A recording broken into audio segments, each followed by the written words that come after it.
All right, well, welcome everyone. My name is David Murphy, and I'm really excited to welcome all of you on behalf of Burbank Tech Talks and the City of Burbank and our partner, the Burbank Chamber of Commerce. And I'm, of course, with TechFire. Those of you who attended our events before, you'll have seen me before, but I'm so excited, particularly about this event. We've done so many, fascinating events over the years, and I'm so grateful to the City of Burbank for making it all possible. But I think nothing has taken over, the world and even my world as much as the topic we're getting into today, NFTs and Web3 and everything. And of course, it's something that provokes a lot of strong feelings on both sides. It definitely has, legitimate concerns that people have, around, scams in the space. It sort of reminds me of the early Wild West days of the internet when we had, people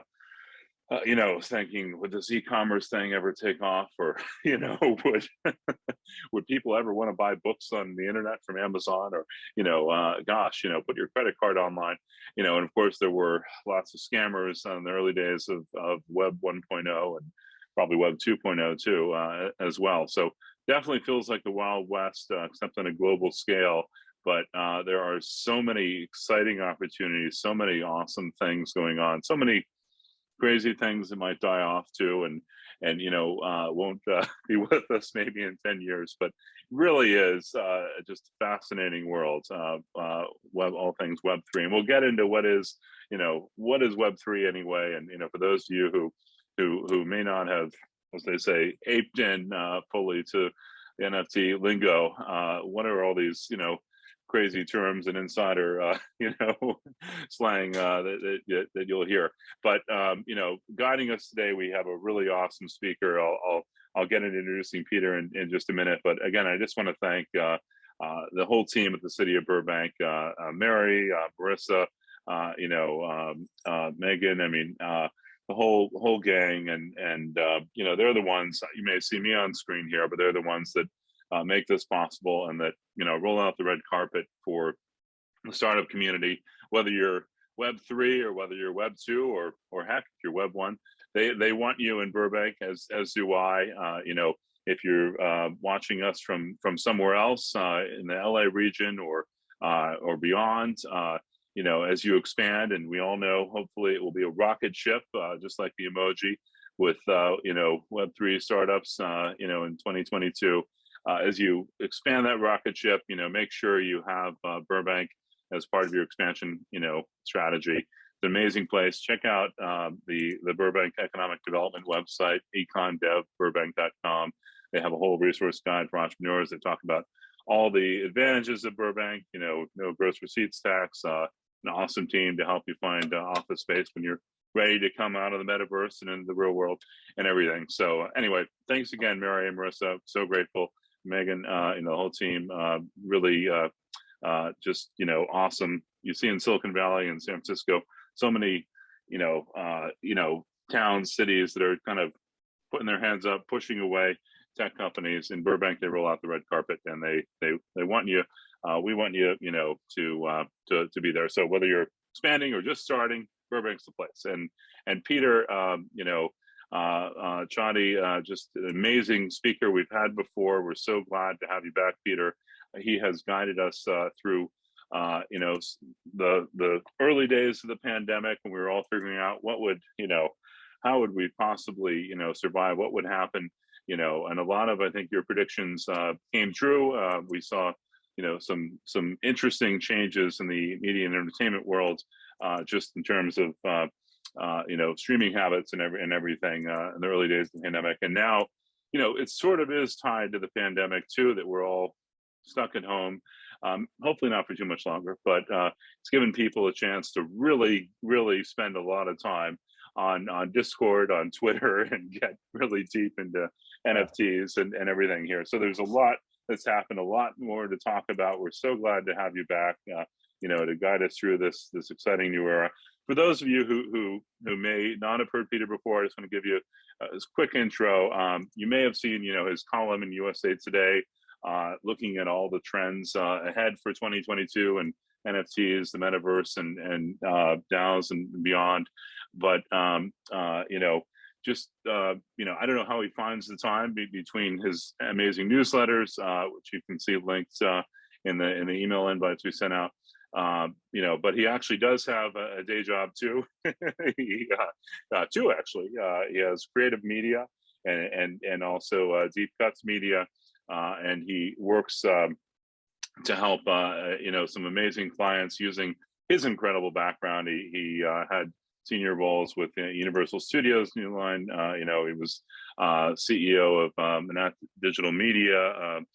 Just, you know, incredible breadth of experience. And he's a graduate of Harvard Law School. We all know there are a lot of legal fascinating matters in the NFT world and DAOs yet to be decided. So, you know, lots of things there too. So anyway, Peter, so grateful to you for joining us. Thanks for being here. Yeah, it's great to see you again, David. Great to be here. And I know we're going to have lots of questions from the audience. You know, please feel free to you know, share you know, your thoughts as we go along in the chat. We also have the Q&A button.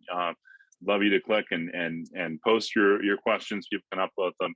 We want to get to a lot of audience questions because Web3 is all about decentralizing and having everyone be involved. So I don't want to be the only one here asking questions. I want to have all of you involved. So you know, I just want to kick things off though, Peter.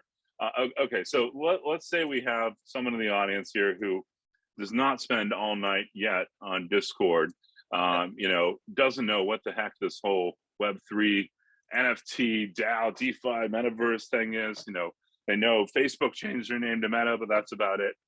What are we talking about here? What is all this stuff?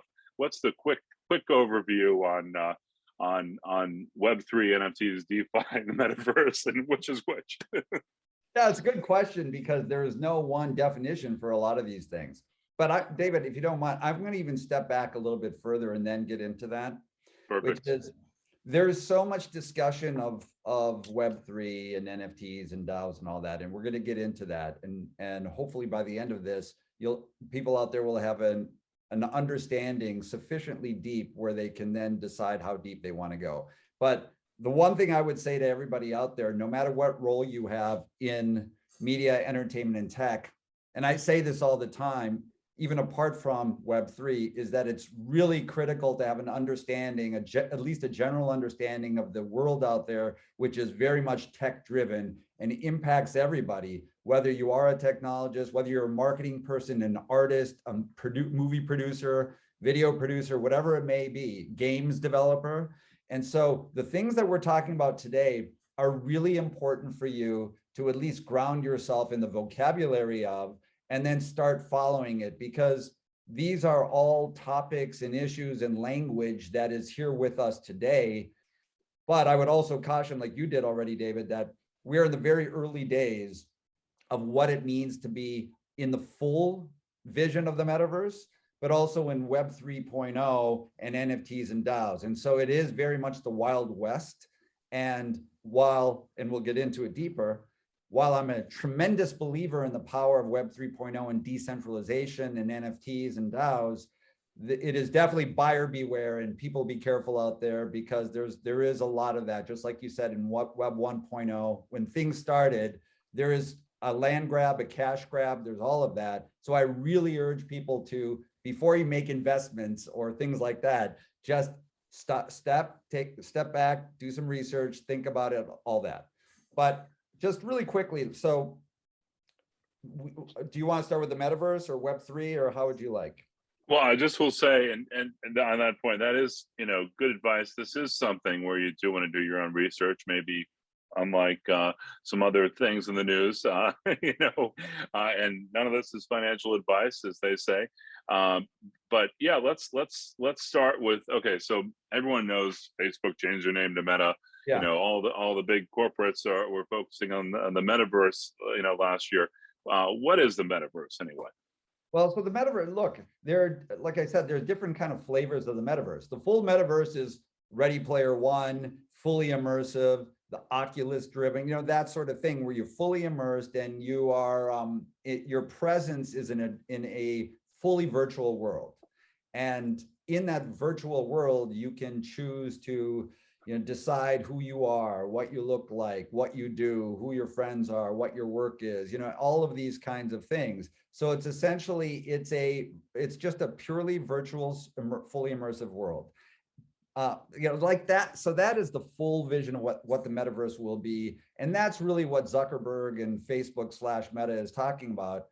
And we can get into some of the issues just related to that company if that's of interest. But we are already, and I think this is important for people to understand, we're already very metaversian in terms of how we lead our lives, because what we're doing today is an early flavor of the metaverse where it's digital. We're not physically present with one another. When you start talking about like being on TikTok all day, or, you think about the virtual digital life versus your physical, bodily life, right? And we are now already spending, I would say the mass majority of people who are probably watching there in the audience, we're spending more of our time now in the digital world than we are, in the physical world, whether we're at our laptops, whether we're immersed in games. I mean, certainly the most immersive things right now that already have been close to the metaverse are, esports and games and that world of, Fortnite and things like that. But so that's, I think it's important for people to understand that we are already well on our way. And, this is a reality. And then there's all the positives and negatives that come from that, including what that means for all of our lives, how we interact with each other, how we entertain each other, how we produce content, how we develop content, how we monetize it. So, I think that's kind of a grounding level of what it is. And I loved how you talked about in one of your newsletters how Burbank's own, Disney is sort of the offline, has been for decades, the offline equivalent of the metaverse with Disneyland, Walt Disney World. It's an immersive world, and they're absolutely. I think that's right. When you look at, it's not as if immersive experiences, life out there is immersive, right? So, but Disney really did, to your point, 60 years ago, 70 years ago now, when they created Disneyland, it's like a physical metaverse. You're in a fully immersive environment that's an artificially created environment. And so, one of the things I mentioned in one of my recent newsletters was that I think Disney is poised for greatness in the metaverse because it can take that experience, but also take all of its great intellectual property, its characters, Star Wars, Pixar's, Disney princesses, and bring them into the metaverse and develop whole worlds around them that have monetization paths every step of the way, but also then tie in the metaverse into the physical verse, real world, and cross-pollinate against that. So every step of the way, a company like Disney can be in your life, which is exactly what they want to do, of course. And we've already seen, of course, some of the big giants in the entertainment world, including in Burbank, get into NFTs, in sort of the, a lot of the ways that we've seen the early incarnations of NFTs have been collectibles and such. But so we talked about the metaverse a little bit. Let's talk a little bit about NFTs for someone who's a total beginner. Right. I just heard about them all the time. You can't go anywhere. It's some people are really annoyed. You can't stop, hearing about NFTs. What are they anyway for someone who's new to them? Okay, so an NFT stands for non-fungible token. And so non-fungible means that no two are the same. A fungible, of course, like a Bitcoin, which is a currency that sits on the blockchain. Bitcoin is fungible because each unit of Bitcoin is the same as another unit of Bitcoin. So non-fungible means that it's unique. But all it is that think of an NFT as data, an asset or value of some kind that's on the blockchain that has a proof of ownership and authenticity that is ascribed to it and locked in on the blockchain. And that's the big benefit of it is now there's no, arguably there's no chance of somebody coming in and breaching that tying of ownership to the owner of that NFT. So it's like fully secure. So in a monetary transaction, let's say that you're an artist or a movie studio that sells something via an NFT, and that then the buyer of that will have a proof of ownership of whatever they buy. And then the monetization, like to any of the participants who are in the movie or something like that, it will be directly that kind of payout to those characters or those people involved in the project will be paid directly by the blockchain, and there's no means for middle people to come in and somehow take a piece of what is supposed to be coming to you. That's the kind of the theory of what the NFT is. So you've got the theory, and then you've got the amazing reality where, you know, a JPEG of a bored ape, you know, can be worth hundreds of thousands or millions of dollars, you know, and of course, you know, you have people collecting things for the collectible interest, but you have people sort of doing, you know, trying to speculate, invest, make lots of money. You have, you know, all this talk about how we'll have you know, NFTs, and already we're seeing that provide access and real world benefits, and you know, all sorts of use cases we'll get into in a little bit. But just bringing everyone on the same page here. You know, DeFi, decentralized finance. Yeah. Quick overview, and then DAOs for people new to that. So just going back to NFTs a little bit, I'm sure most of you have heard of, and perhaps many of you think of NFTs as just being, like you said, a JPEG or an image of some kind. And so Beeple is the most famous one because it was one of the first big NFT sales, and it was a composition of many different digital images brought together, and it sold. But overall, it's a digital NFT, and so it's an image that was sold for $69 million, I think, by Christie's. And so, you know, most people think, are you kidding me? You know, this is just an image sold for $69 million. What's going on with that? And I think the big aha moment for me came when, you know, because I thought that, you know, initially, and, you know, you and I were talking, I've really dug deep in the past several months to really understand and get deeper and deeper and deeper. But my big aha moment was when I started thinking and really understanding the philosophy of Bored Ape Yacht Club and CryptoPunks. And those are images, but they're more than that. They want to be and are communities. So think of a NFT as being a community of interest, where it is your membership into the community is limited by the NFT. So let's say, I think Bored Ape Yacht Club was something like 10,000 or, you know, something like that. Right, magic number. And so you buy into that community. There's only 10,000 memberships available. Each of those 10,000 get a separate, slightly differentiated image. But ultimately, that community has ways to build and promote the Bored Ape Yacht Club. So their interest is to build an economy, essentially. That community is building an economy that they hope to create greater value for themselves. And that can mean that, like, you know, ultimately, as the price of Bored Ape Yacht of each individual token or NFT goes up, then they can build actual, like, they can license the intellectual property of the Bored Ape for movies, for television series, and generate income that way. They can create an actual physical club or a yacht, and where they buy it, and only they can be on it, something like that. So think of these things as being capable of being communities if done right. Now, there's a lot of hype around that, where is Bored Ape Yacht Club, is that really what they're all about? I don't know. I mean, I assume the answer is yes. Or CryptoPunks, you know, this is probably the, you know, the A grade of, or the, you know, OG of the NFTs, right? So it remains to be seen how they expand. One piece that's important before I move on to that is that as a member, you have an opportunity to resell that membership too. And that's kind of via a smart contract that sits on the blockchain.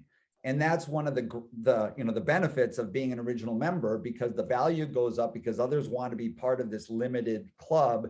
And as the value goes up, it can go up substantially. So what somebody bought for a couple $100 now is being sold for, you know, hundreds of thousands of dollars to get into that membership. Now, for this crowd of media and entertainment, while it is early, and I am certainly buyer beware, I absolutely believe NFTs are here to stay. And the great benefit for me is what I touched upon, which is community. So if you're an artist, if you're a movie producer, you have an ability now to, another source of potential financing for you to fund your art, to fund your music.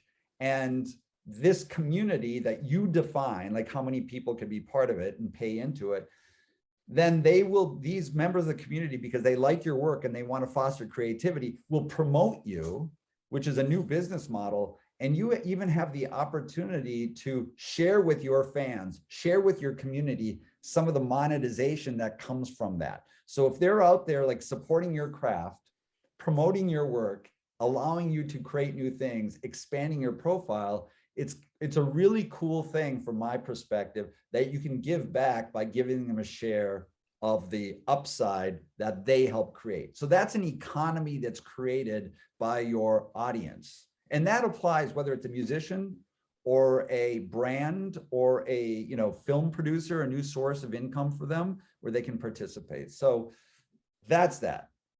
Now on DAOs, which is a decentralized autonomous organization, it's different than an NFT. It's a coming together of an unlimited number of people across the internet through the blockchain who contribute to a specific cause. So one of the most famous ones that you and I were talking about, and there's a funny anecdote there, was a DAO came in to try to purchase a copy of the US Constitution. And rather than having one person come in and pay whatever the millions of dollars to come in, you could have an unlimited number of people from around the world contribute $100 and try to beat the big whale out there who's trying to buy a copy of the Constitution. So decentralized autonomous organizations are, there's no hierarchical structure. It's a flat organization. Certain rules are baked into smart contracts by which they're governed, and those rules are set to be what they say immutable. So once they're locked in, you as a member of that DAO should feel secure that they will never change. You understand what they are, and it can be to buy something, it can be to promote a cause. So I'll give you a really interesting one, like their Maroon 5, the band, they created a DAO to help raise money to support initiatives that support causes that fight climate change. So there's all kinds of things. There's purely commercial, buying something, buying a valuable thing. Imagine, look, conceptually, a DAO could raise so much capital that they come in and buy Disney, the Disney company. That is not beyond the pale where something like that happens. Then the question is, what will the buyer do with it? Because you don't have a hierarchical structure. So if somebody comes and buys a sports team or something like that, which people are talking about, by the way, then who governs what happens to Disney or that sport team or whatever it is you buy? But that's a DAO. But let's get back to the Constitution, because you have a personal experience there, David, where this was a real thing. A DAO was created and you were a participant in it. So why don't you tell everybody? Yeah, one of the fun things about Web3 is, it often rewards people who jump in and get their hands wet, get their feet wet. I just put $25 in that Constitution DAO bid. I was a Gov major, and ended up getting $600 back because people were trading the people token, as they call it. Even though the Sotheby's, auction was won by the sort of arch enemy of cryptocurrency, Ken Griffin of Citadel, there was so much buzz around it that it meant that the token associated was valuable. And then you also saw people who got Ethereum domain names, also get rewarded with airdrops. And it's fascinating. I mean, definitely a reason why people get so interested in it is, there's been a lot of money going around in crypto, and it's been an interesting time, certainly for the markets lately, and certainly for the Bitcoin maxis and the Ethereum investors. Of course, people in NFT land, though, it seems it's been a bit more protected because some are indeed in it for the art, not just investing, and it's still going strong here, no matter what the markets may be looking like. But before we dive in too much more, I want to just close out our grand tour of things here. We've talked about NFTs, we've talked about DAOs, and decentralized finance is broader, includes a lot of things which are kind of hard to get your mind around. For an early stage discussion on all this, we'll have to get into that more later. But once you get into NFTs, you get pulled into these other areas. And we talked about the metaverse. So that kind of, gives us the framework here for Web3 more broadly. And how do you define that? Is it as simple as just saying it's, sort of decentralized, the power of the people? Well, look, again, remember, these are all conceptual. These are all what they are meant to do. And then it's a question of how they play out, where the positive and negatives. And I do hope we talk about that a little bit too, because we already touched upon it, but there's a lot to dig deeply on. I mean, think about it this way. Web 2.0 is mostly thought of as has developed these mega middlemen, where you have an Apple, when you have the App Store, that if you're a developer or a creator and you want to find your audience, you almost have to go to the App Store, which takes 30% or up to 30% of your share. So you have the value that you've created, 30% of that is immediately taken off the top and given to Apple. So it's a middle person. You have Facebook that, if you post some content on that, how much do you really get from a monetization standpoint? Yes, you can build your audience there, but you have this platform that's in between your audience. They help you find it, but that's what Web 2.0 is. You have YouTube, where many people are building their audiences, but YouTube is taking 45% of 45 cents of every dollar that you create with your content.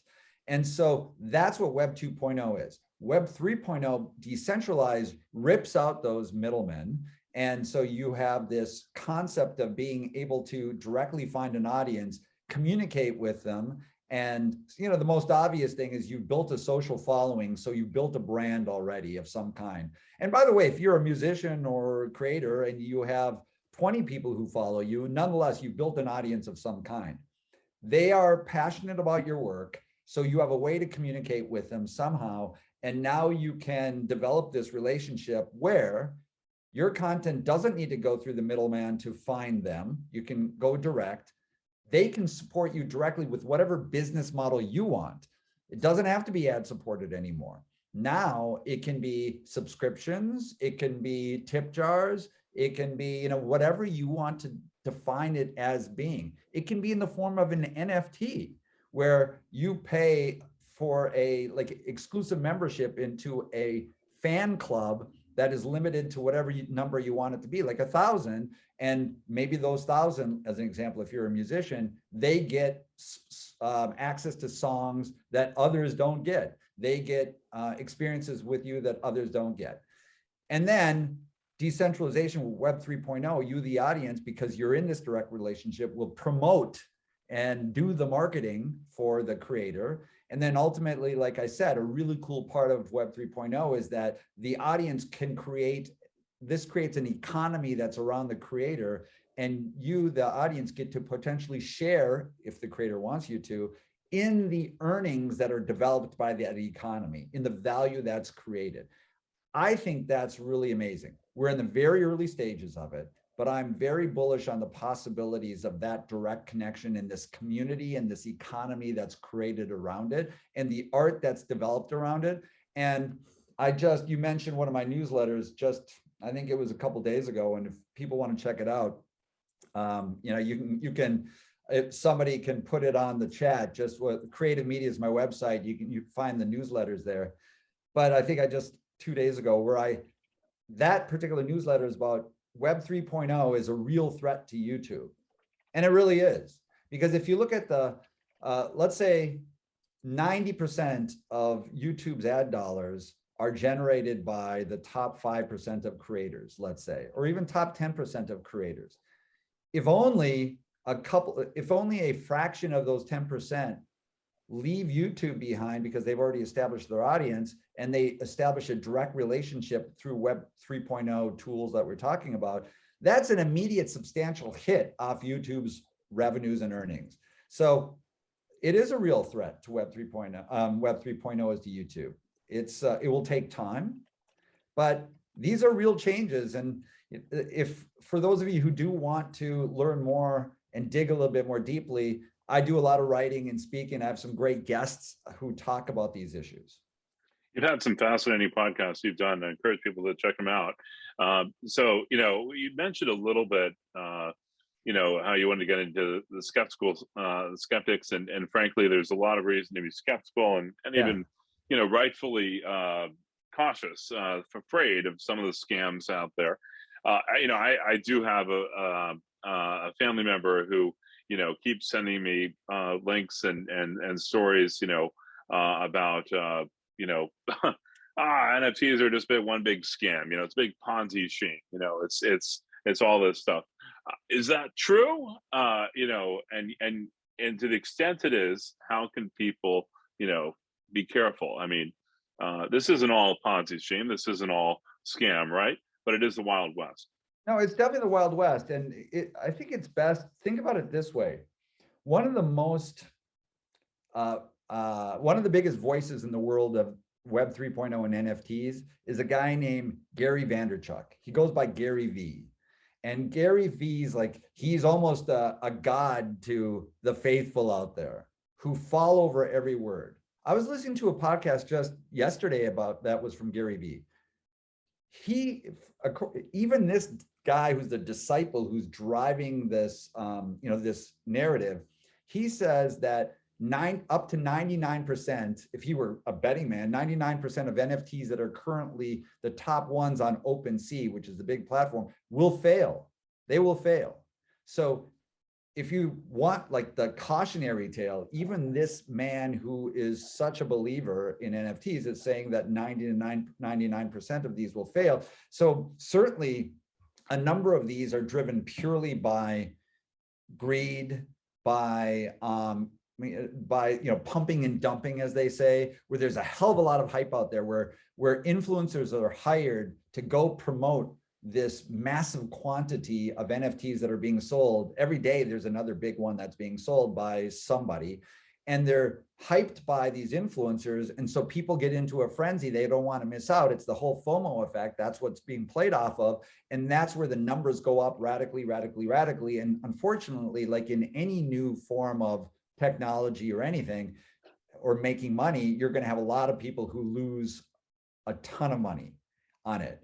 So there is a lot of scamming going on, and I urge you to be careful. Nonetheless, like I said, fundamentally, I believe in the promise of Web 3.0 and NFTs and DAOs. And so they are here to stay, I believe. And so, and I've kind of listed or identified what I think is the most exciting part of it. One thing, if you don't mind, maybe a couple of the other downside or risks that are certainly worth considering. When we think about decentralization, another point that people make, and I think it's a fair one. Another good person to check out, by the way, is Scott Galloway, who goes by Prof G. He has a great podcast, my favorite podcast out there. Really smart, NYU professor, hilarious, crusty, but really smart, and you'll learn a lot from him. Prof G show, check it out. But when you think about decentralization, you think power to the people. You mentioned that, David. Well, the people most of the big winners in Web 3.0 so far have been the mega tech people who have already made a ton of money in their worlds. And so they moved on to Web 3.0 to really hype it up. And there's, like I said, it's worth hype, but to really hype it up and score massive amounts of dollars and then get out themselves. And so, is it really power to the people yet? The big wins so far are in the hands of a few, that relative few. So that's part of it. There is very little essentially no regulation when it comes to Web 3.0. One of the big promises of the blockchain, of course, is like fully secure, can't be hacked, all that kinds of thing. But there are ways to still be vulnerable to thieves out there. So there's phishing scams that go on. So, if somebody gets your hash, then they can break into your wallet and your digital wallet and take over your NFT. So there's the meta thing that I think is also worth talking about, whether it's the metaverse or this, where, and I see it with a lot of young people in particular, not just, I don't want to just, but I worry about the fact that everybody is so hyped up by all of this that they're spending every hour of their day going deeper and deeper down the rabbit hole, fear of missing out, putting their money into it and not getting outside into the world. And I think that there is a real risk of just chasing the dollar here, where, again, you got to be very careful. I'm not against chasing a dollar, but you have to be very careful about like what it's doing to your life as well. So I think those are some negatives that we as a society and just as our individual lives step back a second. That's my caution to everybody, including myself, because you can be podcast after podcast after podcast.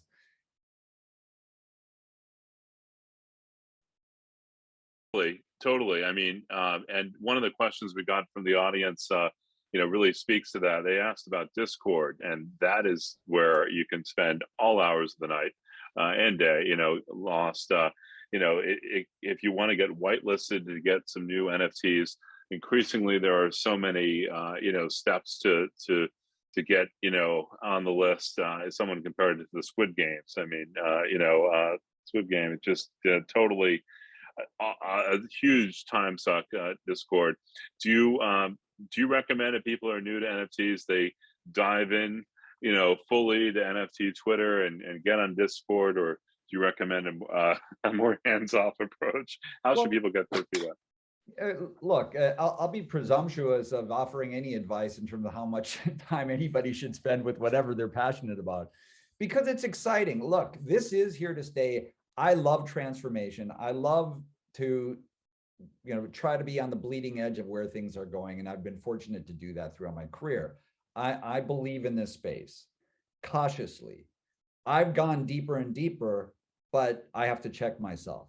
My advice to everybody out there is to start with some, some good focused source resources out there, like Scott Galloway, Prof G.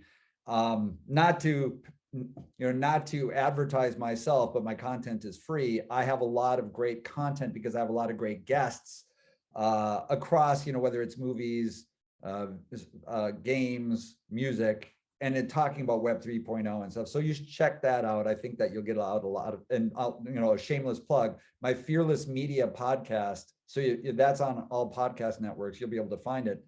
I think those are good ones. Certainly Gary V, if you want to hear that guy's thoughts, check out Gary V and you'll be able to find him very easily.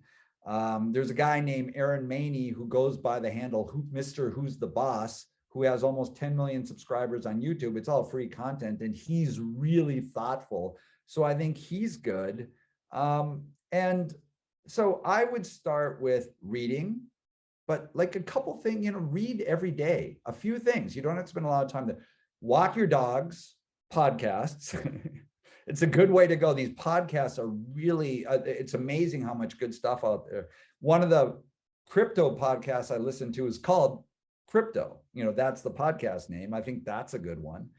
So I think that if you start with a combination of reading some smart newsletters, listening to some smart podcasts, you'll start learning pretty fast. And then you start getting, you have enough background to be able to have your own barometer of skepticism or positivity about each individual thing. Understand what the motivations are for whatever it is that you're buying into. I want to throw out two projects that are interesting in that regard because they're media projects, if you don't mind. Go for it. So just the other day, Mila Kunis, everybody knows Mila Kunis, she just raised, I forgot how much money it was, for her project called Stoner Cats. Stoner Cats. Now, Stoner Cats is an animation series that is sold by an NFT. So it's a membership. You have to buy into the Stoner Cats community via an NFT to be able to see the content, to be able to watch the animated series. And where they take that from there, I don't know. So that's an example of Stoner Cats buying into the NFT. You're supporting the creators, Mila Kunis and whoever's else involved, creating this animated series. They're financing it that way. And you, the audience, that's the exclusive audience. Now, of course, they're making a lot of money through that process, but I believe what they're going to be doing is kind of what I mentioned. Stoner Cats, you have this initial manifestation through a web series, but ultimately, if the intellectual property gets valuable, then it can be licensed for merchandise, et cetera, and the members of the community will get a share of that. So it will increase in value, and you as the member of the community can then resell and gain the value of all of that. So if you buy for $100 and sell it for $10,000, you get all the upside, but Mila Kunis and crew get a continuing 2.5% share of every resale. So Stoner Cats is, and that's, Stoner, S-T-O-N-E-R, worth checking out. Super Doge is another one where Super D-O-G-E.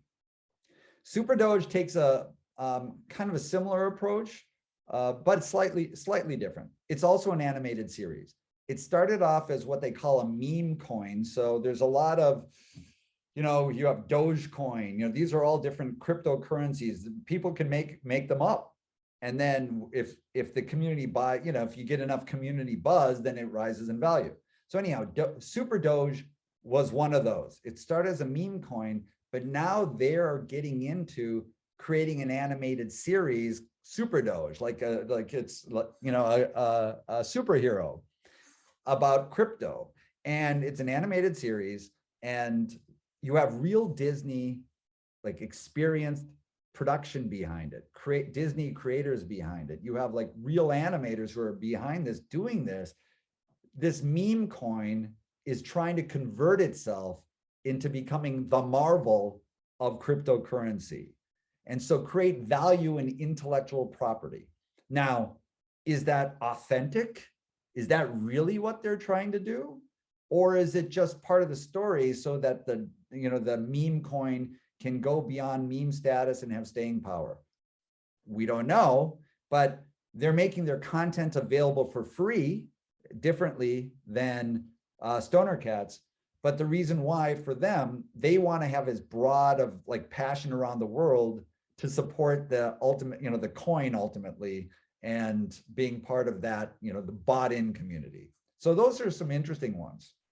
That's fascinating. And we've gotten some questions in the audience chat here. People are asking more on the gaming side and also virtual real estate about a Decentraland and Sandbox. Would you think it's sustainable? Can we dig a little deeper? I guess, I don't know if they meant pun intended, dig into the sandbox, but.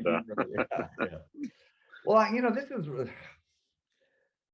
it's hard for me. I've gone pretty deep when it comes to like the intellectual property, the music, and I believe what I do before I dig into that. Just one small thing on the music side. Everybody's listening. I think most of like Dylan's just sold his catalog for hundreds of millions of dollars. Neil Young sold for hundreds of millions of dollars. These are big stories where private equity, the big banks are coming in, buying the rights, the copyrights to masters and compositions, so they can then build the value in them and take the value. So they're paying huge paychecks. One thing about NFTs I don't want to forget is that power to the people. Now you can actually have fans buy the catalogs and beat the big guys, beat the private equity, and by micro investing $100. And if you get enough people, you can win and buy the catalog, and you can get an ongoing share of the royalties that are generated by that. I just wanted to mention that. And one last company, and then I'll move to that question. Check out Koji, K-O-J-I. They are supporting the creator economy. So a lot of you influencers and people out there who have a base with all these different applications all built into one. It's almost like a super app. And they also have NFT Web 3.0 tools that they just launched, and they just raised $20 million that are announced yesterday with who's who. So Koji is Koji. Check them out. I think they're really cool. Now to Decentraland and virtual real estate. I gotta say, I have a hard time with this one, but that's my knee-jerk reaction without digging in too deeply. You know, the story that anybody can create a virtual land, anybody. And I think The Sims was essentially a virtual land, right? You know, 10, 15 years ago. So anybody can create that. So it's ultimately, you see people who are spending hundreds of thousands of dollars to buy a plot of a virtual digital plot within a, you know, a virtual environment that has a name. Like Decentraland's the most well-known right now, the most notorious. And so just like in any city, there's the most valuable real estate within that city. So the numbers are massive going into Decentraland if you want to have a big space in a central place. And you have major brands now, Burberry's or whoever they may be, Victoria's Secret, who are actually buying in and you know, having their retail environments, and it's great marketing for them. And then they can sell their digital Burberry's, their digital Victoria's Secrets or whatever it may be. So the question of value, Decentraland is the most important one today. How does it sustain that in the minds of everybody that it is the place to be in the metaverse? That's the question. Today it is. So what can Decentraland do to maintain that pole position so that the value that you've bought into doesn't just get sucked away when somebody else like you create, you know, you, David, if you wanted to create another virtual land and for some reason you were able to capture the fancy of everybody and they go to yours, then Decentraland goes by the wayside. It may be just enough that it's the first, the biggest, and so, you know, everybody starts gathering there. But that's the trick. So while the knee-jerk reaction is to disregard it because, come on, guys, it's virtual real estate. At the same time, smart people are spending hundreds of thousands of dollars to get into that. Brands are buying into it. And perhaps the more people buy into it, then it just becomes a reality, just like anything else. Someone mentioned in the chat, Adidas, you know, made a storefront there because they're following the eyeballs. It's definitely interesting. You see, totally. Why do brands get into Web3? You know, is it to actually make money directly? Is it a marketing ploy to associate their brand, you know, with what's hot, what's culturally relevant right now? I mean, if you know, we have someone in the audience here who's in the media and entertainment space. You know, besides the examples you listed, you know, what other resources would you say, you know, definitely following your podcast, you know, but to keep up with, you know, both what, you know, best practices are and what to avoid? I mean, we've seen, you know, some pushback by, you know, OGs in the NFT space when celebrities get in and it's seen as, oh, they just buy their CryptoPunk, they just buy their Bored Ape, you know, the day before, and they say, oh, I'm into NFTs, and then they launch their project, you know, the next day, and you know, it's seen as a cash grab, and then who knows, you know, what happens with their, you know, collection, which is on some random platform that people forget about. You know, what do you see as the big pitfalls, and how can people keep up with, you know, the latest and greatest, you know, approaches for you know, leveraging NFTs and Web3 and media and entertainment?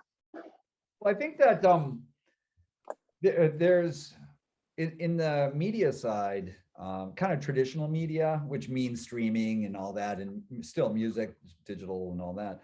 I actually do believe that Variety does a pretty good job at a kind of as a, if you follow and just read up, like every day you skim certain things like Variety or Music Business Worldwide, I think it's called, MBW, Music Business Worldwide.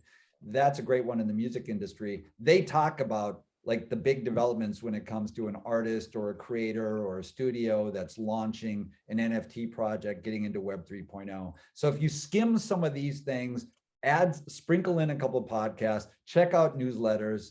And, you know, I tweet out a lot of the things I find interesting. So again, shameless plug, but if you follow me on Twitter, you'll have a good smattering of stuff. at Peachotty, at PCSATHY, or my LinkedIn, you'll find a lot of stuff. I try to curate for you to make it easy. I want to go back to like your question about marketing and why would the brands go into this world? What are they seeking? They're seeking absolutely getting to where the audience is, the audience they want the young audience. They don't care about old guys like me. They want the audience. They want and young people in particular are immersed in games and esports and all these kinds of things, and getting into Decentraland and getting heavily into crypto and all of that for understandable reasons. And so finding an audience, the pure marketing power of being there, as being part of it, of course, you want to be there just for the eyeballs. But the wild thing is that digital goods are becoming a very big deal. Just like in games, they have been for a long time. You have a microtransaction while you're playing a game. It may have been free to play, but then you have microtransaction to get a shield or a sword or an outfit or something like that. Same thing applies in the metaverse. You go into the virtual Burberry store and you buy something that's real money out of pocket so that you can carry your Burberry or wear your Burberry. And people do it for various reasons. They do it for status. They do it to, why do people do anything they want? If you live your life more and more in the metaverse, the things you see out there in the real world of driving the biggest car, driving a Maserati, there's a lot of status stuff that goes on. That's being brought into the metaverse, absolutely. Now, from the creator standpoint of getting into the NFT world and thinking about Web 3.0, if you have any audience, you're going to be approached by somebody. And it's the same cautionary tale that I say to everybody who's an audience member who's thinking about investing. And whether you do or not, you have to know about this stuff. But for the creators, you need to know this stuff too, so that you're not taken advantage of. Because you will get, especially if you have a big audience, the money that comes to you, that's promised to you, will be substantial. And there's a lot of money grabs out there for sure. Just money grabs for money grabs' sake. Here's a cautionary tale. And I'm not saying Ozzy was doing a money grab. I don't know. But Ozzy Osbourne just recently had, it was creating an NFT of digital bats. And I think they were all, it was an NFT. So each was differentiated. Well, something about the marketing of that NFT, the link was wrong. And so some nefarious forces took the wrong link and somehow promoted that and sucked and essentially stole money from people who thought they were buying the real NFT when they weren't. So there was a massive scam there, and there's a lot of that kind of stuff going on. So that's my cautionary tale, not only to everybody out there, but if you're a creator or a big star or whoever, you have to know enough and be represented by smart people and know who you're dealing with before you get into any of this kind of stuff, for sure. Yeah, there's a lot out there, and you definitely have to be aware. It's still the Wild West, and we'll all be seeing if more regulation, more clarity comes around DAOs and their legal issues. And there's a great Twitter thread yesterday about just all the unanswered questions around DAOs and frankly all the legal exposures that you can have. Would they be treated as a general partnership and anyone could be sued? I mean, all these questions. So definitely buyer beware, seller beware, airdrop recipient beware. A lot of money to be made, a lot of problems out there too. We have a question talks about the transition from to the ad-supported Web 2 world, YouTube and everything, to the decentralized Web 3 world. They're saying, sure, YouTube takes a huge cut of artist revenue, and if you're Taylor Swift, you want 100%, that's great. But if you want to do it on your own, you have to support the infrastructure. Is it someone needs to make money on ads to support all this infrastructure? I mean, it kind of gets to the point. I mean, sure, a lot of people in Web3, some are libertarian idealists, thinking it's great, throw out all the all the old players and start from scratch. but is that utopian world fraught with problems? I mean, is there a benefit to having centralized platforms sometimes that have the resources, the infrastructure, the servers, and do you really want to start from scratch every time? Yeah, well, first of all, you won't be starting from scratch, right? Because there's going to be a natural progression. And to be clear, while decentralized Web 3.0 sounds great, you still have, if you're mining an NFT or creating an NFT, you need to have a service that actually does the quote unquote mining for you and puts it on the blockchain and all that kind of stuff. And you're paying for a fee for that. You're paying a fee. And by the way, there's massive environmental issues that we haven't touched upon too, just by the massive amount of computational power needed. So there's like that issue too. But, and certainly for the vast majority of people who are finding their audience on YouTube or Facebook or Insta or whatever, it's understandable that yes, they may not have the option right now to be able to immediately go into Web 3.0 land and create their audience and get sufficient monetization to make up for what they have. But I doubt that those people are making that much money on those Web 2.0 platforms anyhow, because the ad, they're going to get a small amount of dollars because their audiences are smaller, and the massive share that's YouTube's and the others are taking out is a big deal. One more thing. And so if you have 100 followers, let's say you're an artist and you don't have a massive following, well, I don't know, like I haven't done the math, but I think it'd be interesting to see how much are you really making by putting your music out there on YouTube. And if you instead created some kind of super VIP or some kind of Patreon-like thing, but unlike Patreon, your 100 fans get to participate in funding your career, but also getting a piece of the success of it, I bet you're going to make more money in Web 3.0 land doing that. And I think you'll feel better about it. And here's the thing, and I write about this a lot, so I'll be very vocal about this. The ad-driven models of Web 2.0 are causing massive destruction in society, tearing people apart, polarizing everybody, because it's all about engagement, maximizing engagement, all the things we know. So it sounds great for the content to be free. Well, it's not. And it's all about the algorithms maximizing things. So we go deeper and deeper and divide it. And I think that like Web 3.0, one of the great promises of that is you get away from the ad-driven model into direct support and subscriptions and things like that have those kind of externalities. And so it's not happening overnight, but I believe that there's a lot of positivity that comes from that too, because the ad-driven models are going to be seen at some point as being anachronistic. That's a fascinating point. A lot of talk in Silicon Valley about changing the world. Well, Facebook has changed the world as it for good. I'll say that. I've been pretty vocal about how I feel about Facebook and Instagram. And now they're calling themselves Meta to get away from all that. But we're almost out of time. 100%.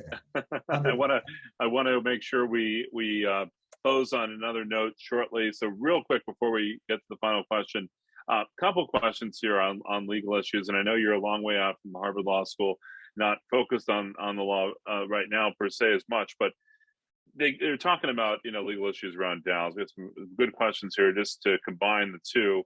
Are things flushed out enough, around DAOs and LLC, and LLCs, being able to contain some of the problems about DAOs that you'd feel comfortable, starting one, operating one? Do you advise, caution on behalf of those interested in DAOs still, or is there enough regulatory clarity yet? Well, there is certainly not enough regulatory clarity. Regulatory clarity. Yes, there's not enough. And things are moving so fast. How does government keep up? Especially when we see our legislators and what the depth of knowledge is in these kinds of issues. So how does that's a fundamental concern of as we go forward regulation, and we see it in Web 2.0 land. Would I feel comfortable myself? I am exploring some NFT things along the lines of what I've talked about, but I still am not comfortable to pull the trigger today.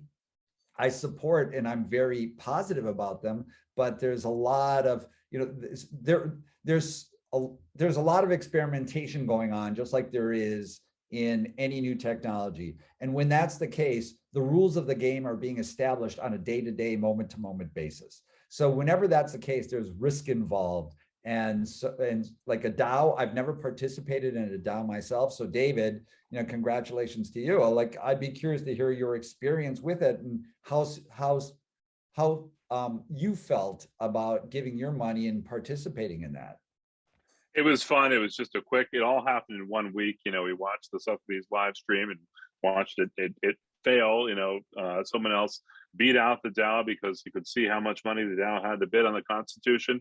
It was all in the public, all in the blockchain, and so someone would come in and bid a bigger amount. So they're definitely disadvantages about being all out there and on the blockchain too. But fun to get involved. But let me ask you a question. Can I ask you a question about that though? So on that person's question about legal, so before you participated, because I don't know the process, was there some kind of white paper, legal documentation that said, okay, these are the rules, this is how it's done? Well, I would never want to start a DAO myself, yet. That was just, jumping in and putting money in their treasury, as they call it, to bid. But did they have a white paper or something? They had, their site with, they threw it together so quickly. It was kind of something that went viral on Twitter. Who knows what they had? Was it a PDF per se, like you see a lot of these, or what? But it was fun. I got my $25 worth. I would say I'd want to spend a lot more than $25 on lawyers if I were to think about starting a DAO myself. A lot of questions yet to be answered, and you got to be careful out there. But rather than ending on a cautious note, we are out of time. Maybe folks can read more in your predictions for 2022 you put out there in USA Today and newsletters. But real quick, any further thoughts about where we're likely to be by the end of the year? You can't predict on the crypto markets or the stock market maybe, but just in NFTs, are they here to stay? Are we going to sort out some of the Wild West things this year, do you think? What's it going to be like? Well, it's still going to be Wild West. It's going to be probably wilder and westier than it's been. And so the volume of NFTs and DAOs is, DAOs are such early stages, but I think you will see some, on the NFT side, you're going to see a continuing onslaught of good projects that, if you're a movie producer, where you have an ability now to have an audience, perhaps an underserved niche audience, help you fund the story that otherwise would not reach them. Like, that's cool. I think you're going to start seeing some of that stuff amidst a lot of the noise. On the DAO side, I do think you're going to, you didn't succeed on your constitutional buy, but there really are DAOs organizing to buy sports teams, to buy soccer teams, European football teams.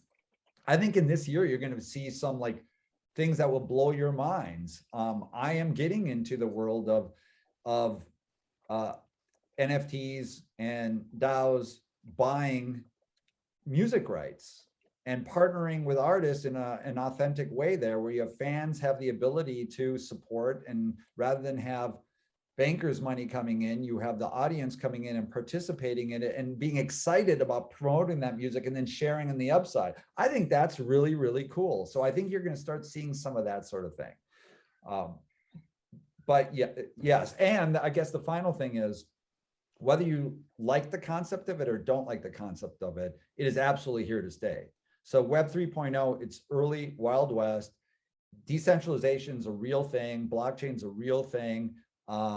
There's always going to be security issues like there is any kind of technology, but yes, that's why it's so critical for everybody in whatever role you play in the creator economy and tech or media and entertainment to stay current on this and really educate yourself at least broadly and generally, so that you're aware of these forces that are going on?